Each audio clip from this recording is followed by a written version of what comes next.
नमस्कार, मैं सुधीर अस्थाना आपको अपने चैनल sk.com पर हार्दिक स्वागत करता हूं। आज मैं आपसे निवेदन करता हूं कि मेरे वीडियो को अधिक से अधिक लाइक व शेयर करें तथा मेरे चैनल को सब्सक्राइब करना न भूलें। आपके सब्सक्राइब करने से मुझे मोटिवेशन मिलेगा और मैं भविष्य में अधिक से अधिक अच्छे वीडियो बना पाऊँगा। आजकल यूपीएस की चर्चा गरमाए हुए है। सरकार और उसके समर्थक खूबियों का जमकर बखान कर रहे हैं। सरकार के मंत्री रविशंकर प्रसाद इसकी तारीफ के पुल बांध रहे हैं। वहीं अश्विनी वैष्णव भी इसके बारे में बड़े बड़े दावे कर रहे हैं। वे कह रहे हैं कि लोगों के साथ बैठकर सलाह मशवरा कर लागू किया गया है, जबकि सच इसके उलट है। इस यूपीएस में 25 साल सेवा पूरा करने पर अंतिम 12 महीने के बेसिक वेतन का औसत का 50% पेंशन दिया जाएगा और महंगाई भत्ता के बारे में इन्फ्लेशन के अनुसार गणना की जाएगी। इस स्कीम में 10 वर्ष की सेवा करने वाले को 10,000 पेंशन की बात है, परंतु यह स्पष्ट नहीं है कि 15 साल या 20 साल सेवा करने वालों को क्या मिलेगा। क्या उन्हें भी 10,000 ही मिलेगा? आप पार्टी के नेता संजय सिंह के अनुसार उन्हें बहुत कम राशि प्राप्त होगी।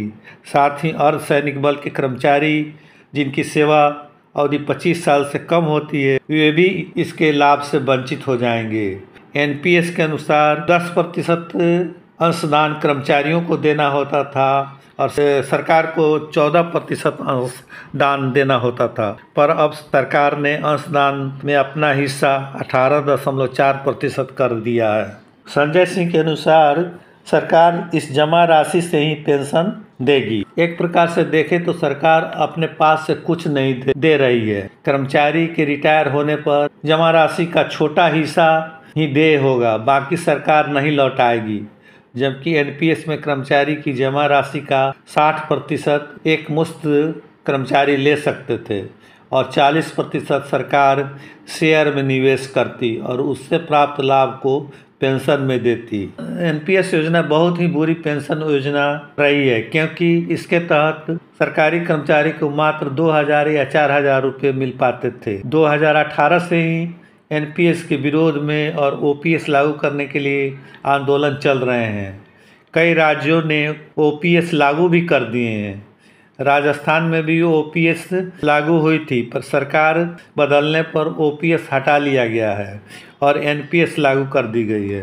सरकारी कर्मचारी लगातार आंदोलन कर रहे हैं, पर सरकार इस पर ध्यान नहीं देती है। सरकार का बहाना है, इससे सरकार पर बहुत वित्तीय बोझ बढ़ जाएगी। सरकार के पिट्ठू अखबार जैसे हिंदू और इंडियन एक्सप्रेस भी अपने संपादकीय में लिख रहे हैं कि इससे सरकार पर वित्तीय बोझ बढ़ जाएगी। अगर सरकार को इतना ही वित्तीय बोझ की चिंता है तो क्यों नहीं सांसदों और विधायकों को भी एनपीएस दे रही है।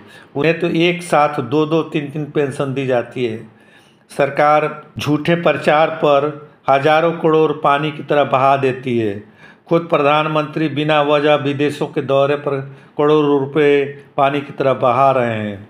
एक तरफ सरकार 15-15 लाख करोड़ के कारपोरेट लोन को राइट ऑफ कर देती है, पर कर्मचारी को पेंशन देने के नाम पर रोना रोती है। युवाओं को रोजगार देने से कतराती है। शिक्षा और स्वास्थ्य पर बजट कम कर देती है। यूपी में योगी सरकार ने ओपीएस लागू कर दिए, पर अब कहा जा रहा है कि यूपीएस भी लागू होगी। ओपीएस में सरकारी कर्मचारी को अंतिम बेसिक पे का 50% पेंशन दिया जाता था। इसके साथ ही डीए भी समय समय पर बढ़ता जाता था। इसके अतिरिक्त ग्रेच्युटी और प्रोविडेंट फंड से जमा राशि अच्छे ब्याज के साथ लौटाया जाता था, जिससे सरकारी कर्मचारी रिटायर होने पर अपने संजोए सपने को पूरा करते थे। वे घर बनवाते थे या अपने बजट के अनुसार गाड़ी खरीद पाते थे, पर एनपीएस ने सपने चकनाचूर कर दिए हैं। यह 2004 के बाद से नियुक्त कर्मचारियों पर लागू है। अब हजारों कर्मचारी रो रहे हैं। निवेश में अधिक लाभ का सपना दिखाकर यह योजना लागू की गई थी, पर हकीकत में पेंशन में बहुत छोटी राशि मिल रही है। सरकार ने पेंशन के लिए सोमनाथ कमेटी बनाई थी, पर उसकी रिपोर्ट आज तक प्रकाशित नहीं की गई। यूपीएस लागू करने के लिए कर्मचारी संगठनों से भी बात नहीं की गई, न कभी बुलाया गया। कर्मचारी संगठन के नेता विजय कुमार बंधु के अनुसार यूपीएस भी कर्मचारियों के हित में नहीं है। हिमाचल प्रदेश में भी ओपीएस लागू कर दिया गया है। सरकार इस पर केवल राजनीति कर रही है, उसे कर्मचारी की हित की परवाह नहीं है। सामाजिक सुरक्षा के नाम पर उसके लिए कुछ नहीं किया जा रहा है। एनपीएस जब लाया गया था तब शेयर बाज़ार उछाल पर था, अब भी शेयर बाज़ार उछाल पर ही है। बाज़ार का दायरा भी विस्तृत हो रहा है, पर कर्मचारी को बहुत छोटी राशि प्राप्त हो रही है। कर्मचारी संगठनों को एकजुट रहकर एनपीएस और यूपीएस का विरोध करना चाहिए। लगातार आंदोलन करते रहना होगा।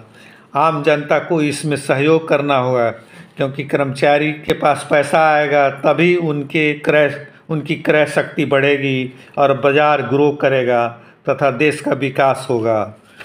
प्रेस और मीडिया को भी ओपीएस के समर्थन में उतरना चाहिए। सरकार पर बार बार आंदोलन द्वारा दबाव बनाना चाहिए, न कि यूपीएस लेकर चुप बैठ रहना। व्यापक जन समर्थन के आगे सरकार को झुकना ही पड़ेगा। अगर एनपीएस और यूपीएस अच्छी है तो सभी मंत्रियों और नेताओं को भी एनपीएस और यूपीएस लेना चाहिए। सभी तरह से मंथन करने पर ज्ञात होता है कि ओपीएस से बेहतर कोई पेंशन योजना नहीं है जो सरकारी कर्मचारी के हित में हो। सभी कर्मचारी, चाहे वे राज्य के हों या केंद्र के हों, चाहे रेलवे के हों या बैंक कर्मचारी हों या अर्धसैनिक बल के हों, सब अपनी संगठनों को सुदृढ़ बनाएं और अपनी मांग पर अड़े रहें। इतना ही कहकर मैं वीडियो को समाप्त करता हूं और सरकारी कर्मचारियों से अंतिम रूप से प्रार्थना करता हूं कि केवल ओपीएस ही आपके हित में है। इससे आपके बच्चों का भविष्य और परिवार का हित जुड़ा है, इसलिए झुके नहीं और ओपीएस की मांग पर अडिग रहे हैं। नमस्कार।